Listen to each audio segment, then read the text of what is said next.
The Five Precepts. What you need to know. In the vast and profound ocean of the Buddha's teachings, the Five Precepts, or Panchasila, stand as the bedrock upon which the entire edifice of liberation is built. To the casual observer, they might appear as a simple moral code, a Buddhist equivalent to the commandments found in other world religions. Yet, to delve into their meaning, their psychological depth, and their practical application is to discover something far more radical and transformative. The Five Precepts are not a set of rigid, externally imposed rules designed to earn favor from a deity or to avoid divine punishment. Instead, they are a profound, voluntary training in mindfulness and compassion, a practical and elegant guide for cultivating a mind free from the inner turbulence of remorse, agitation, and harm. This is a crucial distinction. The very language used when a Buddhist practitioner undertakes these precepts is telling. The formula is not, "Thou shalt not," but rather, "Varamani Sikkhapadam Samadhiyama," which translates to, "I undertake the training rule to abstain from." This phrasing reveals the core of the practice. It is a personal commitment, a self-directed training, Sikkhapadam, and a conscious abstention, Varamani. It is an act of empowerment, not submission. The precepts are understood as a gift of safety and freedom that we offer both to ourselves and to the world. In the grand architecture of the Buddhist path, this ethical training, known as sila, is the indispensable foundation for the subsequent trainings in mental discipline, samadhi, and wisdom, panya. The Buddha, as a master physician of the mind, understood that it is impossible to develop the stillness of concentration or the clarity of insight when the mind is agitated by guilt, anxiety, and the consequences of harmful actions. A life lived in harmony with the precepts is a life free from the poison of remorse, avapadasara. And a mind free from remorse is naturally joyful and inclined towards peace. This comprehensive guide will explore each of the five precepts in depth. We will examine their literal meaning, delve into the profound psychological states they're designed to counteract, and explore their positive, cultivated counterparts, the beautiful virtues that blossom when these training principles are undertaken with sincerity and wisdom. This is what you need to know about the five precepts, not as a list of prohibitions, but as a blueprint for a life of integrity, freedom, and profound happiness. The first precept, a training in reverence for life. Pali: Panatipada Varamani Sikkhapadam Samadhiyama. English: I undertake the training rule to abstain from taking life. At the very head of the path of ethical conduct stands the principle of non-harming, the solemn commitment to protect life rather than to destroy it. This precept is the ultimate expression of empathy, the recognition of a fundamental truth: every living being, from the most magnificent human to the most humble insect, shares a common desire to live and to be free from pain. To intentionally take a life is to violently sever that fundamental aspiration in another being. The literal interpretation and its components. In its most direct sense, this precept is a commitment to refrain from the act of killing. The classical Buddhist analysis is meticulously precise, defining the completion of the act of killing as having five key components. Pano: the presence of a living, breathing being. Panasanyita: the perception or knowledge that it is a living being. Vidakachitam: the intention or volition to kill. Upakamo: the effort or action taken to carry out the killing. Tina Maranam: the resulting death of that being. The presence of all five factors constitutes the full breaking of the precept. This detailed analysis is not mere legalism. It highlights the absolute centrality of intention, satana. An accidental death, while tragic, does not carry the same heavy karmic weight as a premeditated murder. Because the volition to kill is absent, this precept, therefore, is primarily a training of the will, a purification of our deepest intentions towards other living beings. The deeper psychological dimension, beyond the physical act. The first precept is a profound training in overcoming the mental poisons that lead to violence. The desire to kill or harm arises from powerful defilements, kilesas, in the mind: anger, hatred, ill will, fear, aversion, and cruelty. When we undertake this training, we are committing to observing these states within ourselves and to consciously refraining from acting upon them. It is a practice of transforming reactivity into restraint. Instead of lashing out in anger, We learn to pause. We learn to see the suffering that fuels our own violent impulses and the suffering that such actions would cause. This precept invites us into a radical shift in perspective. It asks us to move from a human-centric view of the world to a biocentric one, recognizing that our own life is deeply interconnected with all other lives. It is a practice of humility, an acknowledgement that we do not have the right to terminate the existence of another sentient being for our own convenience, pleasure, or anger. Practical application in a complex world. Living this precept in the modern world is not without its complexities. And Buddhism does not offer simplistic, dogmatic answers. Instead, it offers the principle as a guide for wise reflection. Issues like self-defense, for instance, are viewed through the lens of intention. While the ideal is to avoid harm entirely, the tradition recognizes that the intention to protect oneself from imminent danger is different from the intention to maliciously destroy another. The question of vegetarianism and veganism is also deeply connected to this precept.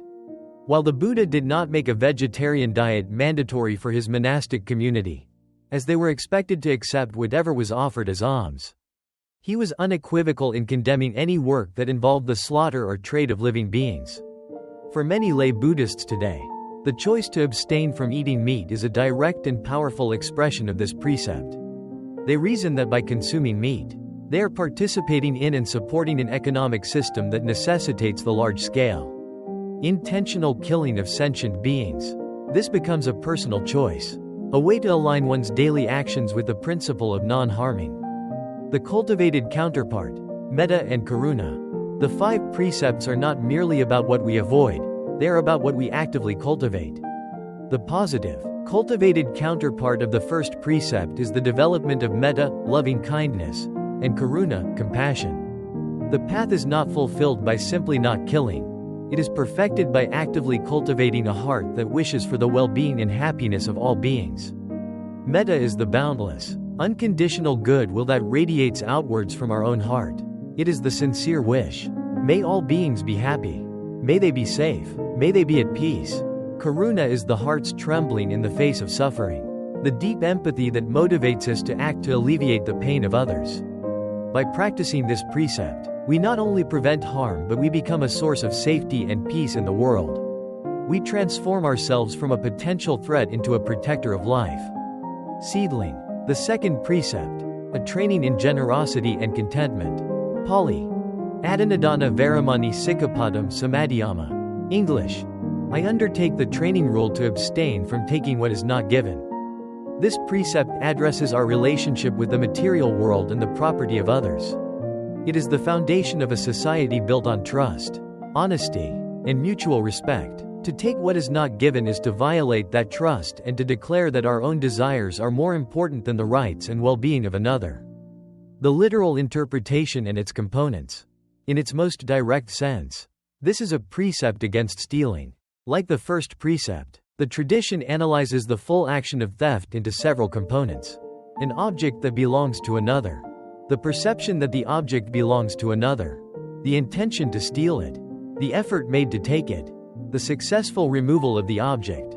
This covers all forms of theft, from shoplifting to armed robbery, from embezzlement to fraud. It is a clear and unambiguous commitment to respect the ownership of others. The deeper psychological dimension. At its psychological root, the act of stealing arises from the mental poisons of greed, craving, tanha, envy, and a deep-seated sense of lack. It is fueled by the false belief that our happiness depends on acquiring more external things.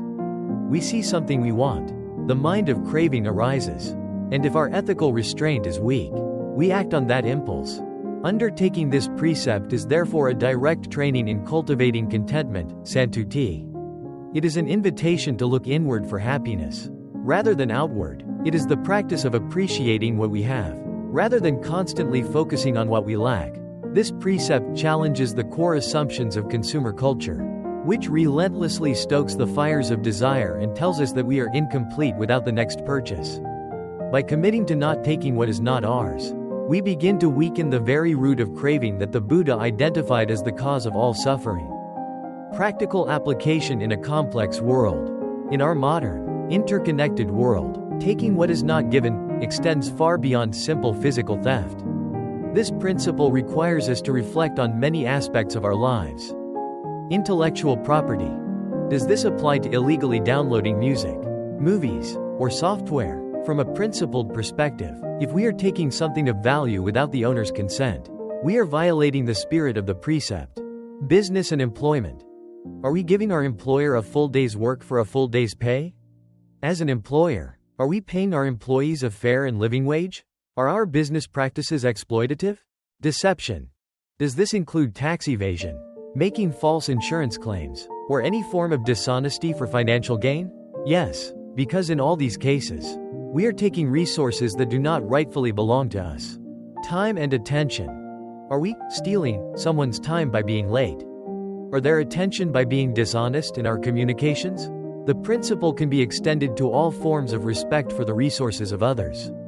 The cultivated counterpart, dana and kaga.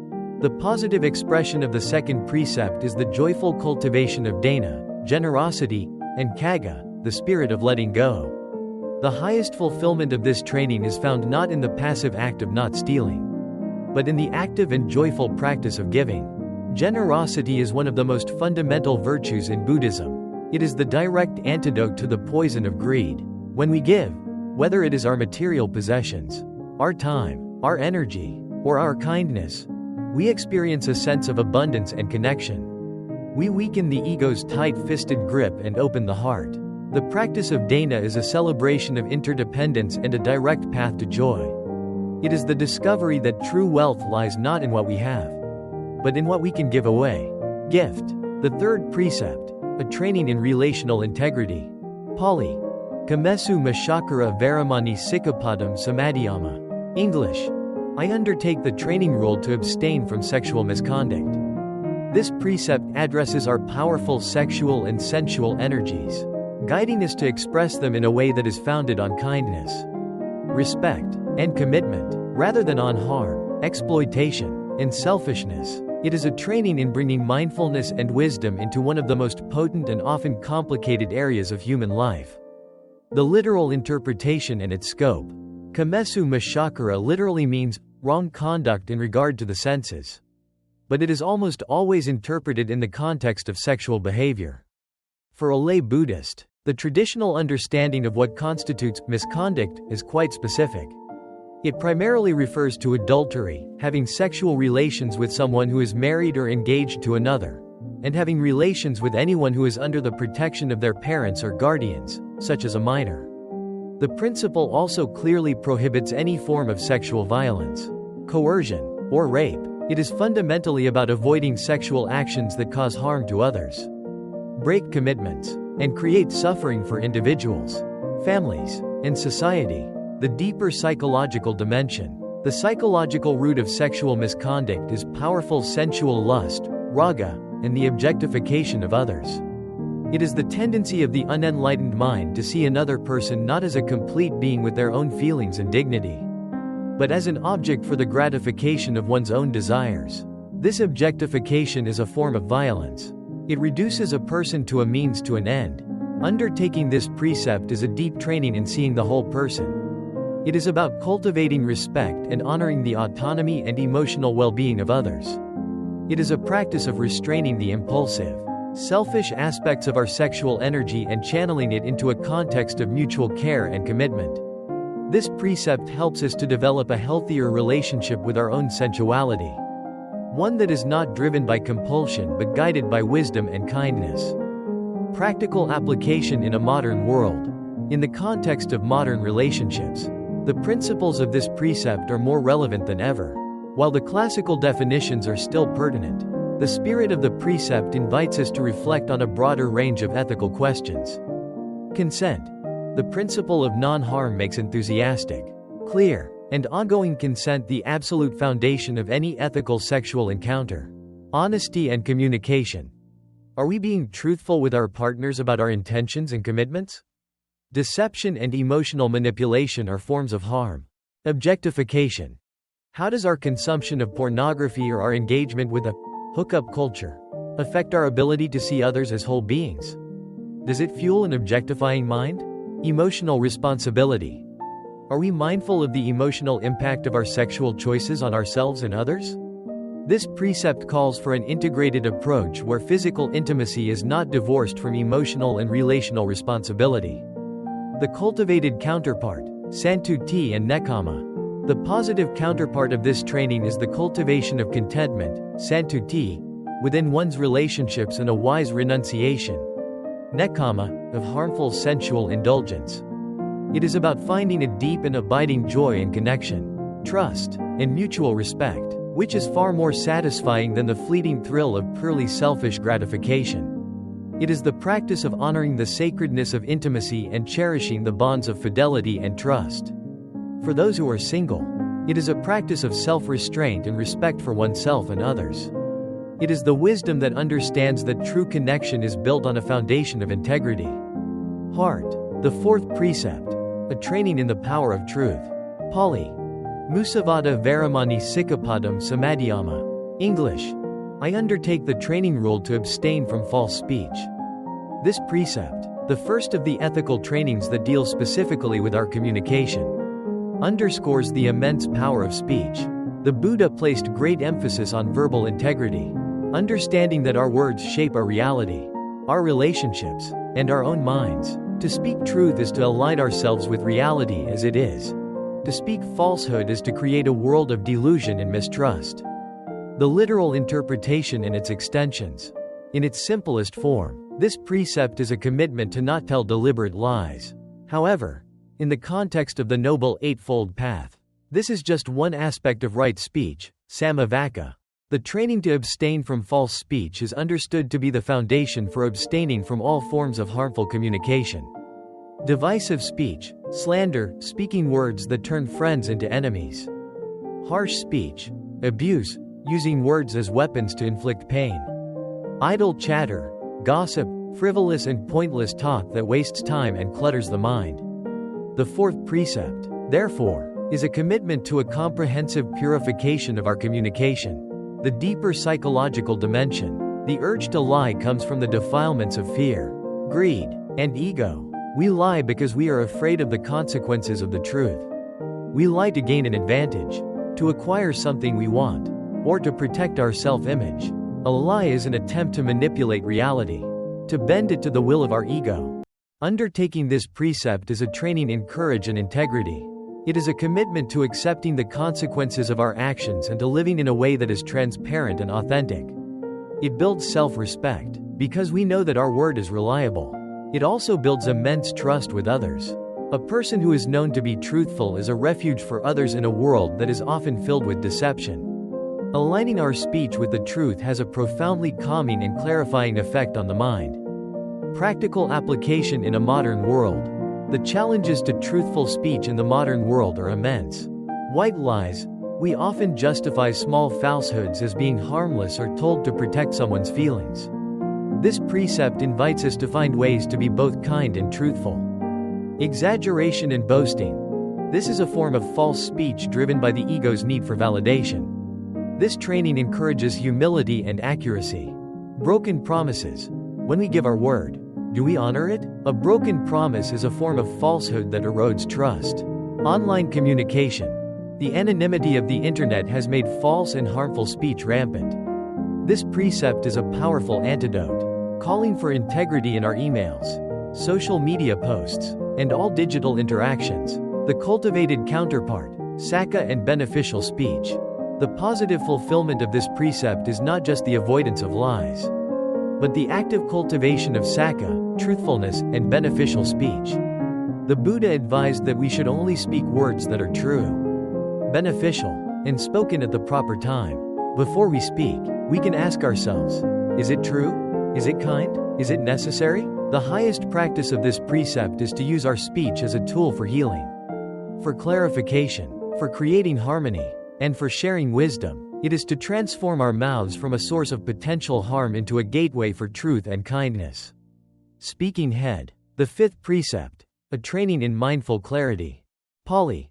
Suramarayamajapamaditana Varamani Sikkapadam Samadhyama. English. I undertake the training rule to abstain from distilled and fermented intoxicants, which are the basis for heedlessness. This final precept is unique and serves as the guardian of all the others. It deals with the consumption of substances that cloud the mind and lead to a state of carelessness or heedlessness. It is a precept dedicated to protecting our most precious faculty, our conscious awareness. The literal interpretation and its crucial qualifier. The precept explicitly names distilled and fermented intoxicants, which clearly refers to alcoholic beverages, and by extension, all recreational drugs that alter consciousness and impair judgment.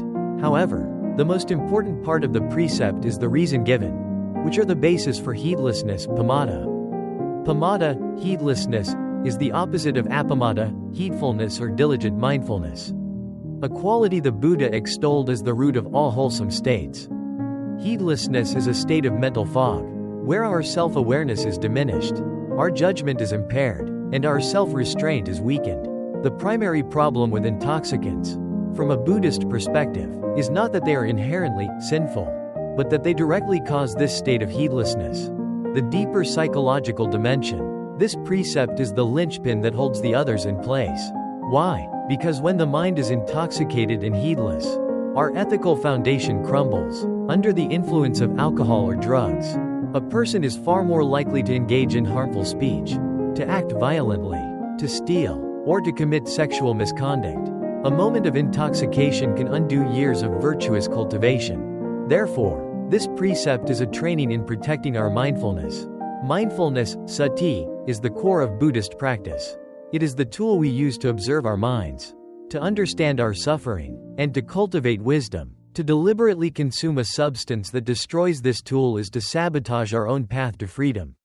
It is a commitment to facing life's joys and sorrows with a clear, sober, and present mind. Practical application in a modern world. While the precept is clear about alcohol and drugs, its underlying principle of avoiding heedlessness can be extended to many other areas of modern life.